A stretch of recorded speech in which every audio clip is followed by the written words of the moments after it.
주님의 주시는 물을 먹기 위해, 영원한 영생수를 마시기 위해 이 시간에 주님 앞에 왔습니다. 이름 기억하여 주시옵고 영생수 주시옵소서. 영원히 목마르지 않게 도와주시옵시고 우리 심령 가운데 솟아나는 샘물이 되게 하여 주시옵소서. 물길러 세상으로 돌아다니지 않게 하옵시고 주님 안에서 영생수 마시게 도와주시옵소서. 오늘도 하나님의 말씀을 대운할 때에 사람의 말이 되지 않기를 원하며 주님께서 친히 증거하여 주시옵소서. 거룩하신 예수 그리스도 이름으로 기도드립니다. 아멘. 자, 오늘 제목의 말씀은 두 번째 시간입니다. 예수님은 누구신가? 우리에게 예수님은 어떤 분이실까요? 오늘 본문에서는 생수라고 말씀하고 있어요. 예수님은 사마리아 수가성에 사는 한 여인을 만나서 물 좀 달라는 사람이 누군 줄 네가 알았다면 그에게 구했을 것이다, 이렇게 말합니다. 영어 성경에 보면 드링크로 나와 있어요. 드링크를 달라는 사람이 누구인 줄 알았다면 그에게 구했을 것이다. 세상 사람들은 대부분, 심지어는 교회 다니는 사람들조차도 생수를 주시는 분이 누구인지 알지 못하고 구하지 못해서 얻지 못하는 사실을 볼 수가 있습니다. 예수님은 그녀에게 생수를 주기를 원하셨어요. 생수는 살아있는 물입니다. 리빙 워터입니다. 리빙 워터가 세상에 어디 있겠습니까? 자, 생수를 예수님은 주신다고 말씀해 주고 있습니다. 예수는 육적인 욕구들을 가진 이 육적인 욕구가 바로 드링크입니다. 이 드링크, 마실 물이죠. 드링크를 채우지 못해서 목마른 삶을 사는 사람들에게 그것을 내게 주면 모든 우리의 육적인 욕구들, 소망들, 세상의 소망들 있지 않습니까? 그것을 내게 주면 나는 너에게 생수를 줄 것이다, 이렇게 오늘 본문에서 말씀하고 있습니다. 예수님의 공생의 사역은 주로 유대와 이방 갈릴리라고 합니다. 그 지역에서 이루어졌습니다. 유대, 오늘 본문에 보면 예루살렘에서 이방 갈릴리 지역으로 가시던 중에 예수님은 한 익명의 여인과 조우가 이루어집니다. 보통 유대인들은 그들이 경시 여겼던 사마리아 지역을 통과하지 않습니다. 그러나 그 지역을 통과할 때는 그게 쇼컷입니다. 그래서 3일 만에 통과할 수가 있어요.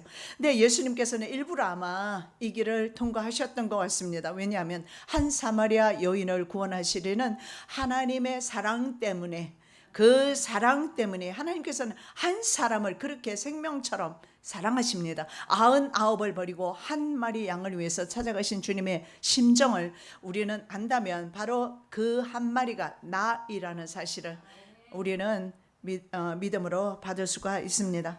그래서 이 예수님과 사실은 한 여인의, 익명의 여인의 만남은요, 이사야 선지자를 통해서 예언되었던 부분임을 알 수가 있습니다. 자, 흑암에 있던 이방 갈릴리 수가성에 이름 모르는 한 여인에게 빛이 비추었습니다.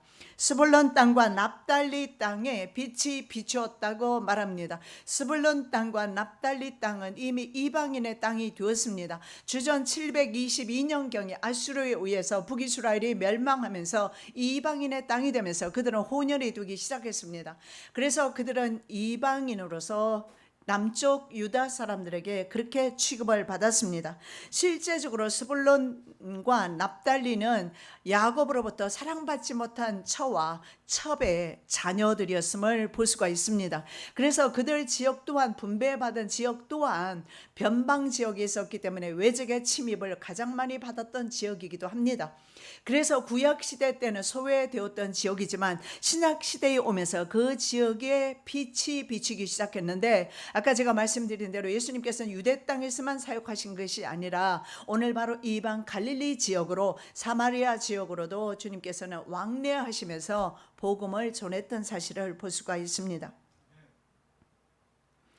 이사야 9장 1, 2절 말씀입니다. 전에 고통하던 자에게는 흑암이 없으리로다. 옛적에는 여호와께서 스불론 땅과 납달리 땅으로 멸시를 당케 하셨더니 후에는 해변길과 요단 저편 이방의 갈릴리를 영화롭게 하셨느니라. 흑암에 행하던 백성이 큰 빛을 보고 사망의 그늘진 땅에 구하던 자에게 빛이 비치도다. 예, 맞습니다. 이방의 갈릴리에게 빛이 비추었습니다. 오늘 그 이방의 갈릴리 한 여인에게 예수님이 찾아가셔서 만나 주신 거예요. 오늘 이 시간에 내 심령 가운데 주님 찾아오셔서 만나 주실 줄로 믿습니다.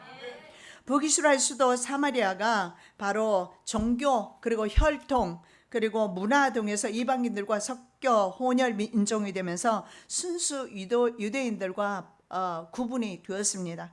내가 전적으로 혐오하는 두 민족이 있는데 세 번째는 민족이라 할 수도 없다. 그들은 세일과 블레셋에 사는 자들 그리고 세겜에 구하는 멍청한 족속들이다.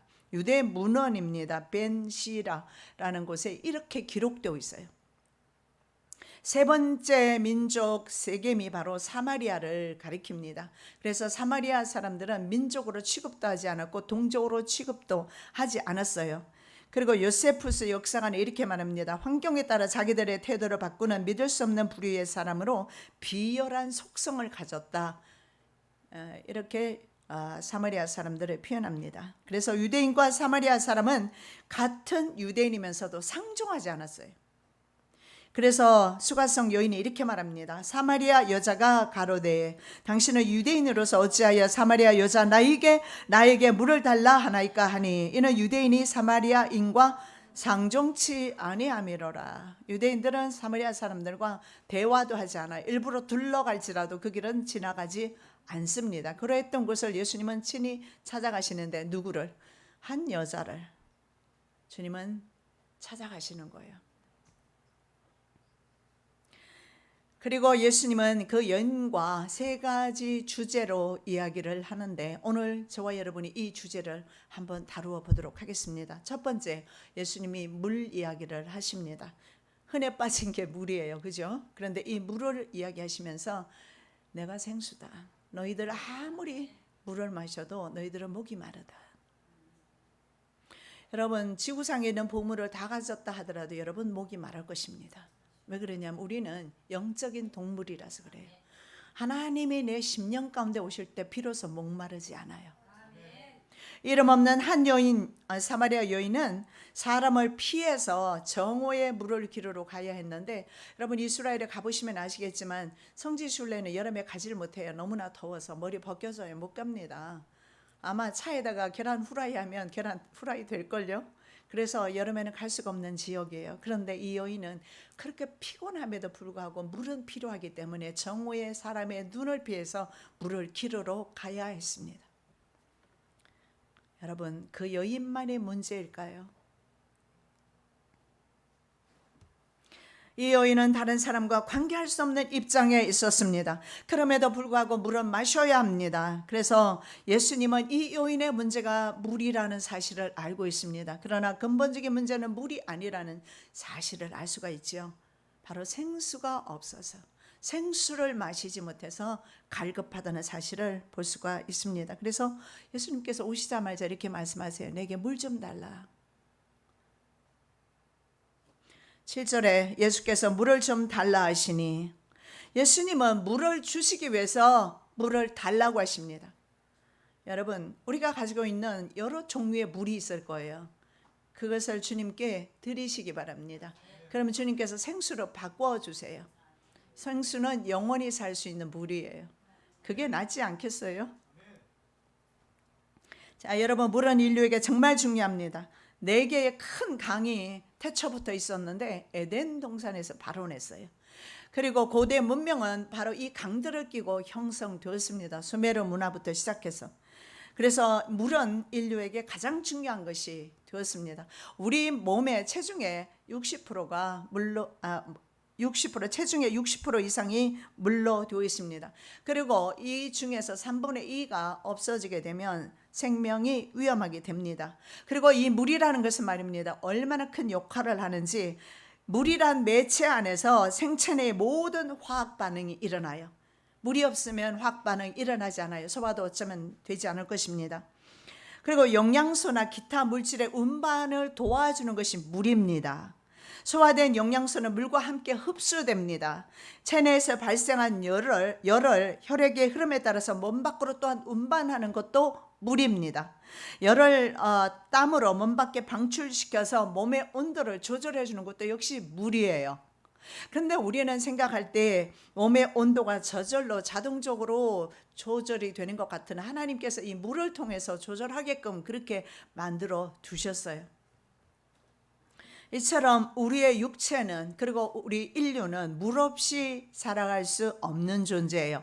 그래서 물이 필요합니다. 음식도 필요합니다. 돈도 필요합니다. 그런데 네가 그것을 가지고 있으면 언제나 갈급하다라고 말해요. 언제나 목이 마르다라고 말합니다. 그러나 너의 문제를 내게 맡기면 너는 더 이상 목마르지 않다라고 말하는 거예요. 한번 맡겨보시기 바랍니다. 제발 좀 진짜 친구 대신 예수께 한번 맡겨보시기 바랍니다. 얼마나 멋지게 일을 하시는지 나를 위해서.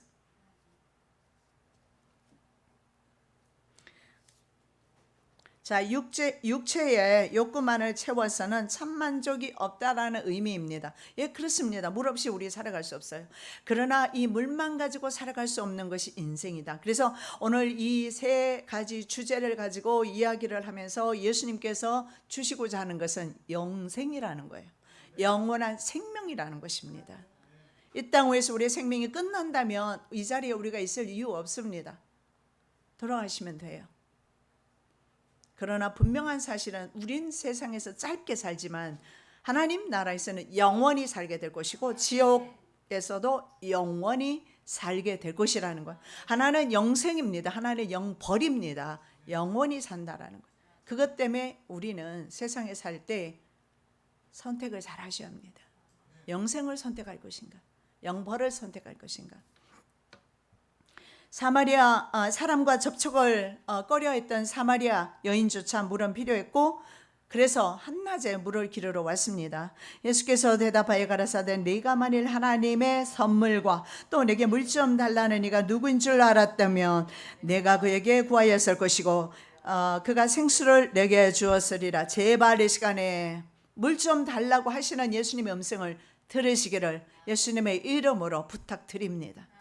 누구인 줄 아시기를 예수님의 이름으로, 살아계신 예수님을 경험하시고 만나시기를 예수님의 이름으로 축복합니다.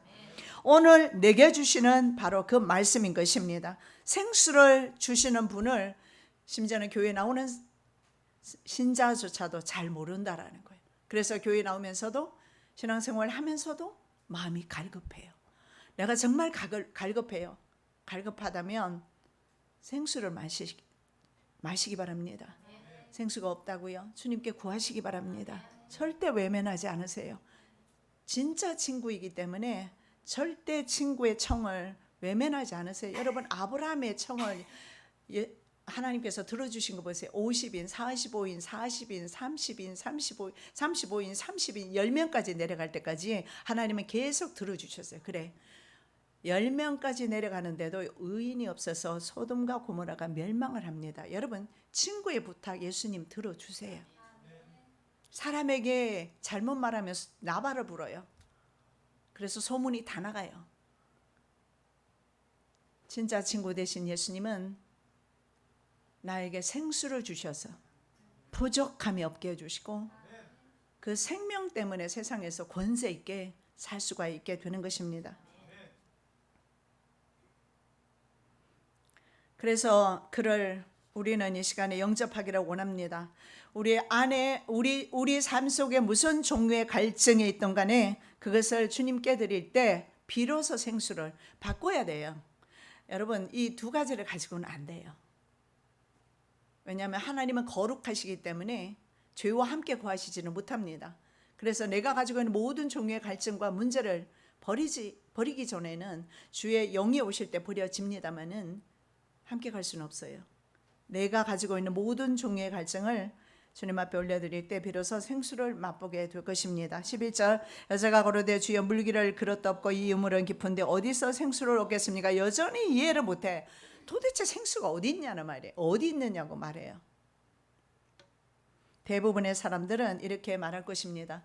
물 길을 걸어뒀다. 그리고 이 물은 너무 깊다. 생수를 얻을 수가 없다. 하나님을 따르는 게 너무 어렵다. 하나님의 말씀이 너무 어렵다. 하나님의 말씀을 실천하는 게 너무 어렵다. 여러분 사랑해 보셨어요? 연애 한번 안 해보셨어요? 시침이 떼지 마시고 결혼하기 전에는 다 연애들 해보셨을 거 아니에요. 그런데 연애할 때는 불편함이 무엇이 있으며 못 줄 것이 무엇이 있으며 걸리는 게 무엇이 있으며 사랑 앞에서는 아무것도 걸리는 게 없어요. 예수님 안에 거하게 되고 예수님을 알게 되고 예수님을 경험하게 되면 사실은 주님을 섬기는 것이 멀지도 않고 어렵지도 않고 사실은 간단해요. 자, 그래서 우물은 너무 깊고 생수를 얻기 힘들다고 말하는 사람은 자신의 한계 안에 갇혀있는 믿음인 것을 인정하셔야 할 겁니다. 자신의 한계 안에 믿음이 갇혀 있어서 안 된다라고 말해요.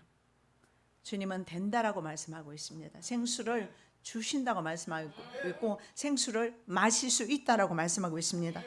야, 여인은 처음에 예수님의 말씀을 이해하지 못해서 영생수로 이렇게 흐르는 물인가 아니면 솟아난 물인가 이렇게 샘솟는 물인가 이렇게 오해를 하면서 우물을 판 그들의 조상 야곱과 예수님을 비교를 합니다. 그 다음 말씀 보면 나와 있죠. 12절 우리 조상 야곱이 이 우물을 우리에게 주었고 또 여기서 자기와 자기 아들들과 짐승이 다 먹었으니 당신이 야곱보다 더 큽니까? 이렇게 질문해요. 여기에서 무엇을 묻습니까? 여인은 사실은 야곱보다 더 큽니까? 예수님께 예수님의 정체성에 대해서 물어요. 야곱보다 더 크다면 그는 적어도 이 여인에게 있어서 영생수를 주실 수 있다는 믿음을 가질 수 있었을 겁니다. 야곱보다 크냐? 예수님의 정체성. 예수께서 대답하여 가라사대 이 물을 먹는 자마다 다시 목마르니와 내가 주는 물을 먹는 자는 영원히 목마르지 아니하리니 나의 주는 물은 그 속에서 영생하도록 솟아나는 샘물이 되리라. 예. 그래서 주님께서는 영생수로 주시겠다. 야곱의 물을 이들은 지금까지 그 야곱이 팠던 우물이라고 하는데 성경에는 야곱은 파지는 않았어요.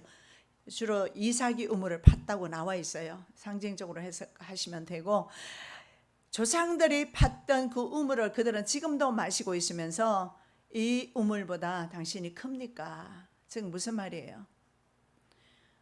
우리의 육체적인 모든 소욕과 욕심 이런 것들을 능가해서 예수님은 정말 하나님의 아들입니까? 하나님이십니까? 어쩌면 이 질문 하나님께로 지금 이 대화 가운데 가까이 나가고 있는 것을 이 여인이 가까이 나가고 있는 것을 볼 수가 있어요. 그래서 대화가 처음에는 마시는 물입니다. 이 마시는 물은 뭐예요? 말 그대로 마시는 물이에요. 그래서 육체적인 문제에서 이제 영적인 문제로 전환되고 있어요.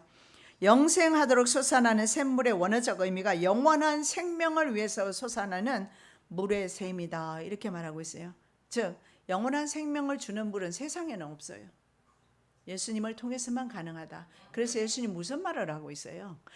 지금 네가 마시는 물 이것은 영생을 줄 수는 없으나 나는 너에게 영생을 줄 수 있다 이 말을 하고 있고 여인은 이것을 이해하지 못하다가 이제 점차적으로 예수님과 대화하면서 눈이 열리기 시작하는 거예요. 그리고 예수님을 길게 갈 것 없어요. 주님과 짧은 대화 시간에 이 여인은 예수님을 그대로 믿음으로 수용하기 시작합니다. 믿음은 단순한 거예요. 믿음은 되는 것입니다. 욕구 충족을 하지 못하는 모든 인류를 대변하는 사마리아 여인의 공허감과 소외감을 볼 수가 있어요.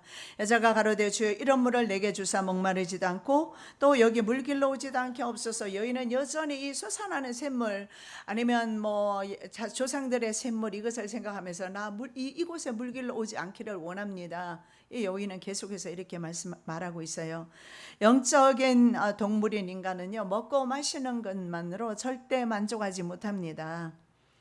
이 여인의 반응에서 우리가 볼 수 있는 것은 예수님께서 하나님의 떡은 하늘에서 내려서 세상에 생명을 주는 것이라고 다음 주에 우리가 살펴봅니다. 예수님은 누구신가? 생명의 떡이다 할 때 살펴보겠는데, 그때 사람들이 이런 반응을 보여요. 저희가 가로되 주여 이 떡을 항상 우리에게 주셔서. 여전히 사람은 떡에 관심이 있어요. 세상의 물질에 관심이 있어요. 세상의 성공과 부귀 영화에 관심이 있어요. 이 여인도 마찬가지로 이 물을 주어서 내가 좀 이곳에 오지 않게 해주세요. 여러분, 나는 지금 무슨 물을 마시고 있습니까? 여러분, 비싼 정수기를 설치해서 마셔도 오염되지 않는 물은 절대 마실 수 없다는 사실을 믿으시기 바랍니다. 그런 물 없어요. 제가 그때 영암우리 수련회 너무 많이 물을 사다 놔서 제가 그 물을 싣고 와서 지금 마시고 있는데, 보니까 제가 보고 깜짝 놀랐어요. 그 안에도 보니까 0.3%에 0.3%의 불소가 들어있어요. 비소 다음에 그 다음에 가장 강력한 독성 있는 것이 불소인데 치약에 들어있는 것 말이죠. 물에도 0.3%, 우리가 사 먹는 생수요. 생수가 아닌 것을 봐요. 생수 없어요. 이 지구상에 생수가 없어요. 지구가 오염되었기 때문에, 그것이 비로 다시 내려오기 때문에 땅 속으로 들어가서 어느 정도 걸러지기는 하겠지만 생수 없습니다. 여러분, 생수 찾지 마세요. 지구상에 생수가 없다라는 것은 말씀의 기갈이 왔기 때문에 그래요. 주님 만나셔야 합니다. 예수 만나야 비로소 우리는 생수를 마실 수가 있습니다. 자, 두 번째 이야기는 바로 남편 이야기로 가고 있습니다. 물 이야기 하다가 하시는 말씀이 네 남편 데려오라고 그래요. 여인에게 남편이 없지요. 가라사대 가서 내 남편을 불러오라. 불러오란다고 어떤 남자가 유대인 남자를 만났는데, 그 남자가 네 남편 불러오란다고 불러오겠습니까? 그리고 불러올 남자가 없어요. 자기는 남편이 없어요. 지금 6번째 살고 있는 남자도 남의 남자거든요. 얼마나 갈급하겠습니까? 나는 남의 남자와 살고 있잖아요. 남편하고 살아요. 여러분의 심령 속에 공허함이 없습니까? 그러면 괜찮아요. 불안함이 없습니까? 미래에 대한 불안함이 없습니까? 두려움이 없습니까? 그러면 괜찮아요. 아직도 채워주지 않은 무엇인가 있다면 예수님으로 채우시면 돼요. 예수님으로. 예수님은요, 이 여자의 근본적인 문제를 지금 지적하고 있는 거예요. 자극시켜요. 수치심을 덜쳐내요. 그러면서 남편 없는 줄 예수님은 알고 계셔요. 그래서 예수님이 이 여인을 찾아오셨어요. 왜? 직접 남편 되어주시려고. 지구상에 멋진 남편들 많이 있겠지만 참 멋있는 남편들 많더라고요. 보니까 아멘, 맞아요. 우리 사위도 멋진 남편인 걸 내가 알아요. 인격과 인품과 신앙이 되었잖아요. 제가 어제 머리 자르기 위해서 미장원에 갔는데, 사위 아주 인상이 너무 좋고, 그리고 너무 자상하고 자기 남편하고 비교돼서 화가 좀 났다고 그러더라고요. 그래도 인간 남편은 인간일 뿐이에요. 하나님 남편이 최고예요. 하나님 남편이. 우리 딸에게 한번 물어보세요. 100% 만족한지.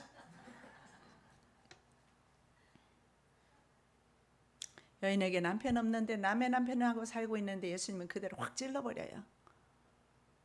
여러분, 예수님은요, 암을 도려내기를 원하세요. 그래서 그 암이 있다라는 거 알려주는 거예요. 주님 앞에 솔직하게 벌거벗은 모습으로 드러내줘야 치료가 이루어지기 때문에 그렇습니다. 선악과를 먹고 선악의 판단 능력이 생긴 인류, 아담과 하와는 에덴 동산에서 벌거벗고 있었으나 선악 판단 능력이 생기지 않았을 때는 벌거벗고 있었지만 부끄러움을 몰랐어요. 그런데 이제는 죄를 짓고 나니까 선과 악의 판단 능력이 생기면서 상대방이 벗은 모습이 보이기 시작하는 거예요. 그래서 뭐래요? 옷부터 입어야지. 여러분, 이 옷이 하나님과 우리 사이를 가렸어요. 사이를 내었어요. 하나님과 우리 사이에 원수되게 만든 것이 옷이라는 건데, 옷은 원수가 아니라 죄가 하나님과 우리 사이를 가렸고 결국은 옷으로 덮어야 하는 거예요. 하나님께서 가죽 옷으로 덮어주셨어요. 그 가지고 오시 바로 예수 그리스도. 예수 그리스도 없이 인류는 소망이 없어요. 여러분 비싼 돈 내고 MRI 찍어 보셨습니까? 안 찍어 보셨어요? MRI 찍는 이유가 뭡니까? CT 찍어도 안 나오니까 돈 비싸게 주고 MRI 한번 찍으려고 하는데 68만 원 달라고 그래서 취소해 버렸어요. 병원마다 다르더라고요. 그래서 다른 데 가서 물어보니까 30여만 원 하더라고요. 그것도 물론 찍지 않았지만 주님께서 치료하시고 저는 병원에 더 이상 가지 않았지만 여러분 돈이 없으면 어떻게 해요? 빌려서라도 가서 찍어야 돼요. 왜요? 병명이 무엇인지 알아야 치료할 거 아닙니까? 빚을 내서라도 내 몸이 아프면 병원 갈 줄 알아요. 근데 대다수의 사람은 영혼의 병이 들었는데 알지 못해요. 사실은 영혼의 병이 들면 육체의 병도 오게 되어 있어요. 같이 옵니다. 영혼의 병이 고치면 육체의 병이 치료될 확률이 굉장히 높습니다. 마음에서 오는 게 대다수이거든요. 늙어서 여러분 늙어지니까 자연 발생적으로 병이 온다고 생각하지는 마십시오. 꼭 그렇지만은 않아요. 거의 대개는 수많은 스트레스와 불만족 때문에 잠자지 못하고 원통함 때문에 불면증 때문에 뭐 여러 가지 질병으로 인해서 그런 것으로 질병 때문에가 아니라 여러 가지 문제로 인해서 이런 질병들이 온다는 사실입니다. 자, 예수님께서는요, 이 여인이 사실은 물을 기르러 와야 되고 물은 반드시 필요하지만 이 여인에게 있어서는 무슨 문제예요? 물의 문제가 아니라는 거예요. 영적인 문제라는 거예요. 그래서 결국은 그에게는 뭐가 없어요? 남편이 없어서이지 물의 문제가 아니에요. 남편이 있으면 시원한 아침 저녁으로 물길로 올 수가 있어요. 남의 눈을 피할 필요가 없잖아요. 그래서 남편이 없어서 공급자인 남편이 없어서 이 여인이 피곤한 삶을 산다는 것을 예수님은 아셨어요. 그래서 그 여자에게 있어서 지금 남편은 성을 사는 그런 남자에 불과하지, 돈을 내고 성을 사는 남자에 불과하지 이 여자의 공급자가 아니다. 남편은 공급하지만 그러나 남의 남자는 공급하지 않아요. 공급한다면 이건 이상한 관계예요. 그렇죠? 이스라엘 백성의 본 남편은 하나님이에요.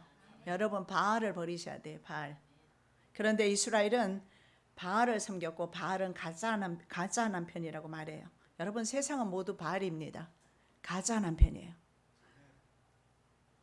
여러분 자기 남편 한번 보실래요? 바로 보네요. 가짜다. 그러면 실망할 것도 없고 싸울 것도 없어요. 뭐 아내를 바라보시기 바랍니다. 마찬가지일 거예요. 예. 세상은 모두 가짜예요. 그렇다고 뭘 그렇게 뚫어지게 쳐다보고 있어요. 얼른 보고 앞을 봐야지. 그렇게 좋은가 보네. 여러분 세상은요 모두 바알입니다. 바알. 저가 그 연애하는 자를 따라갈지라도 미치지 못하며 저희를 찾을지라도 만나지 못할 것이라. 그제야 저가 이르기를 내가 본 남편에게로 돌아가리니 그때 내 형편이 지금보다 나았음이니라 하리라. 아담의 본 남편 하나님이에요. 하와의 본 남편 하나님이었어요. 근데 그들이 죄를 지으면서 남편을 잃어버린 거예요. 우리의 남편은 하나님이세요. 정말 남편 만나고 싶으면 돌아가셔서 호세아 말씀 읽어보시기 바랍니다. 이스라엘 백성들은 본 남편이신 하나님을 버리고 바알을 쫓아갔어요. 허상을 쫓아갔어요. 세상은 허상입니다. 풍요를 준다는 그런 바알을 쫓아갔습니다. 어쩌면 우리에게도 5보다도 되는 세상 남편이 있을 수 있습니다. 사마리아 여인처럼 그런 사람이 있다면 예수님과 좀 상담해 보시기 바랍니다. 짧은 상담 가운데 이 여인은 예수를 경험하는 거예요. 예수님을 인정하고 예수님을 믿기 시작합니다. 자, 그리고 그래서 그 다음에 들어가는 것이 세 번째 이야기입니다. 예배 이야기예요. 이제 영적인 대화로 가고 있어요. 여인이 뭐라고 말합니까? 내가 남편이 없다라고 말해요. 남편이 없다라고 말합니다. 그러니까 예수님께서 뭐라고 말씀하세요? 그래, 남편이 없는 것이 맞다. 남편이 있습니까? 세상 남편이 있어요. 없다라고 주님 앞에 말씀하는 게 옳습니다. 자기 남편 옆에 지금 있다고요? 그렇지 않아요.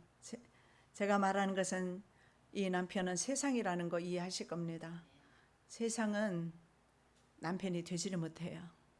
내가 아무리 절실히 원하는 것도 있어도 그건 역시 바알입니다. 세상입니다. 남편이 아니에요. 그래서 남편이 아니다. 옛날에 남편이 5 있었다 말하죠. 5 있었으나 18절에 보면 지금 있는 자는 내 남편이 아니니 내 말이 참되다 이렇게 말해요.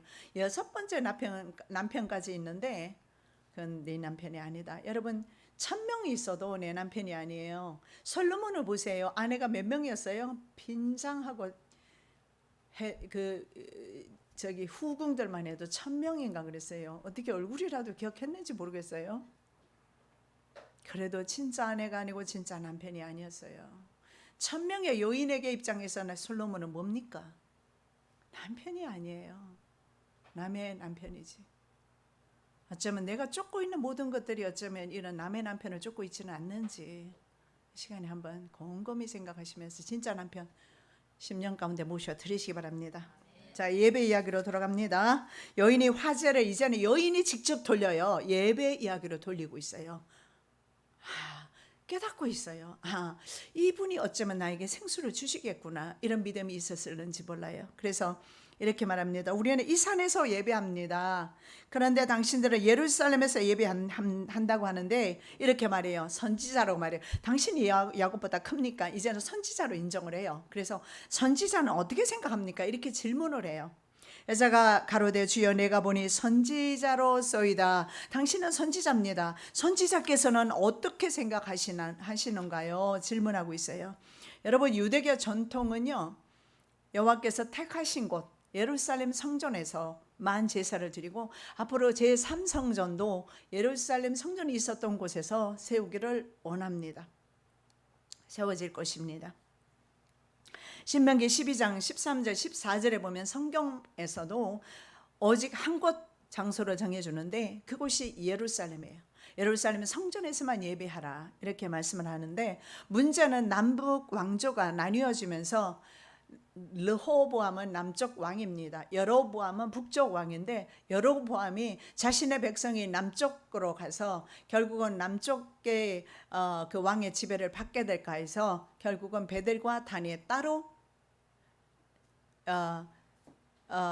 예루살렘 아닌 곳에 하나님을 예배할 수 있도록 단을 세웁니다.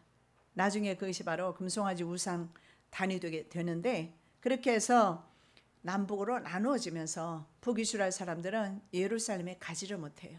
그래서 이 여인이 우리는 예배 어디서 해야 합니까? 여러분 예루살렘에서만 예배를 받으신다면 우린 예루살렘까지 늘 가야 될 거예요. 1년에 그래도 3차례는 가야 될 겁니다. 특히 성경에 말하는 남자 절기 세절기에는 가라고 명령하고 있으니까. 그러나 성경에서 예수님의 이 질문에 대해서는 이렇게 말해요. 이 산도 말고 저 산도 말고 질문 자체가 너 잘못되었다라고 말해요. 여기도 아니고 저기도 아니다. 그러면 뭐예요? 장소적인 문제가 아니라 예배의 내용의 문제예요. 예배를 너 지금 어떻게 드리느냐, 이 시간에 예배를 어떻게 드리고 있는가, 예배의 문제지 장소적인 문제가 아니다 라고 말씀하고 있어요. 신약시대에는 어떤 예배를 그러면 드려야 하는가 예수님께서 제시하신 것이나 마찬가지예요. 신령과 진정으로 드려야 한다. 신령과 진정으로. 진정한 예배는 무엇입니까? 23절 아버지께 참으로 예배하는 자들은 신령과 진정으로 예배할 때가 오나니 곧 이때라. 아버지께서는 이렇게 자기에게 예배하는 자들을 찾으시느니라. 지금 찾고 계시는데 신령과 진정으로 드리라고 합니다. 그럼 신령과 진정이 뭘까요? 신령은 성령으로 드리는 예배를 드리라고 말씀합니다. 성령으로. 그리고 진리는요, 요한 사도는 진리를 예수라고 말씀하고 있습니다. 내가 곧 길이요 진리요 생명이다. 요한 사도는 예수님이 바로 진리라고 말씀하고 있습니다. 그래서 성령과 예수님으로 예배하라. 오늘 이 시간에 예수님과 성령님으로 예배드리고 있습니다. 그렇다면 우리의 예배는 하나님이 기뻐 받으시는 예배입니다. 그러한 예배를 드려야 한다라고 성경에서 말씀하고 있습니다.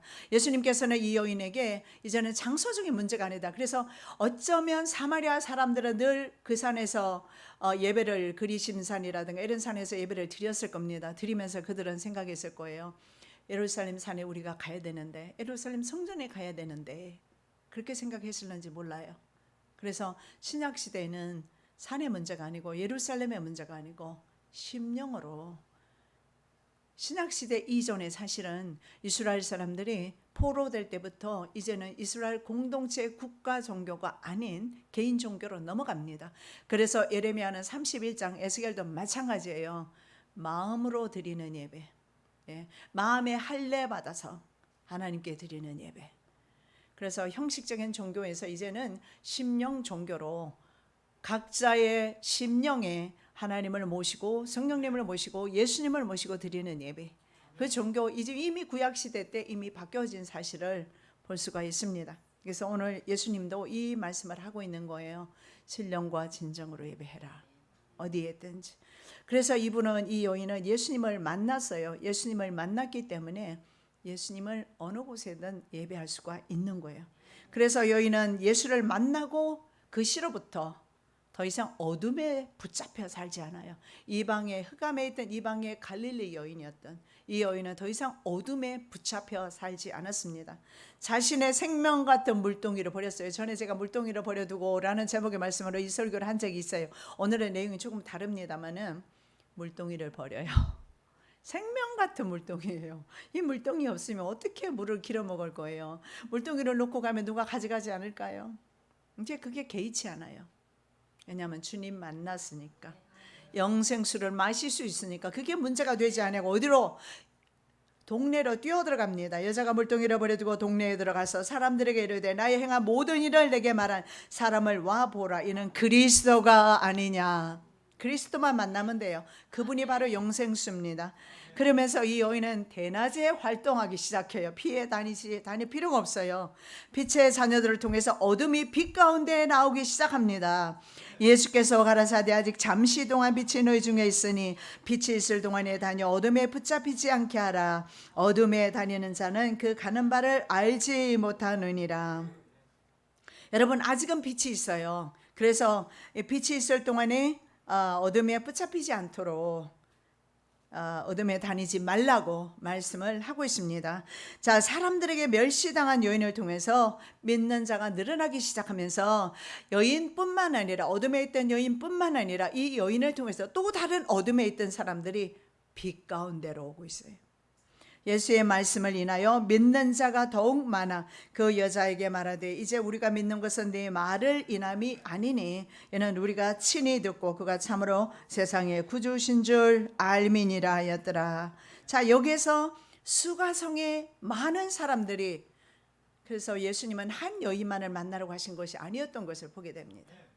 수가성 여인을 통해서, 한 여인을 통해서 이 여인이 빛 가운데 나오니까 이 여인의 빛을 보기 시작한 동네 사람들이 믿기 시작하면서 이렇게 말해요. 그 여자 이렇게 말해요. 우리가 믿는 것은 너의 말 때문이 아니다. 이제는 그 여자의 영향을 벗어나서 뭐라고 말합니까? 바로 우리가 친히 듣고. 그래서 다른 사람을 통한 믿음은 한계가 있어요. 기도도 마찬가지예요. 내가 직접 주의 음성을 들을 때에 그 음성 때문에 내가 믿음으로 달려갈 수가 있는 거예요. 우리가 친히 듣고 그가 참으로 세상의 구주시라, 구주신 줄 우리가 안다.